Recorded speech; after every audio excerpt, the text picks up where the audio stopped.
কোরআনুল কারীমের মধ্যে আছে, আল্লাহ তাআলা বলেন, বান্দা বলবে আল্লাহ আমার মেউত দিয়া দেন, আমি পারতেছি না, আমি এমন আযাব সইতে পারি না। আল্লাহ বলবে, বান্দা তুমি জানো না, লা ইউকদা আলাইহিম ফায়ামুতু, এখানে তো মৃত্যুর কোনো ফয়সালা নাই। বান্দা বলবে আল্লাহ তাইলে আমার আযাবটা একটু হালকা করে দেন, আমারে মাসে একদিন বিরতি দেন, আমারে 24 ঘন্টার মধ্যে 10টা মিনিট একটু জিরাইতে দেন, আমি যার পাচ্ছি না এই আগুনে।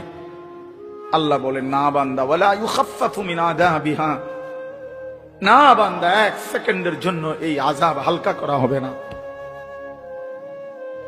জাহান্নামী বলবে, আল্লাহ তাইলে আমারে দুনিয়া দেন, আমার কুদ্দু যাইতে দেন আমার দুনিয়ায়, আমি এবারে গেলে নেক আমল করব। আল্লাহ বলবেন, না বান্দা,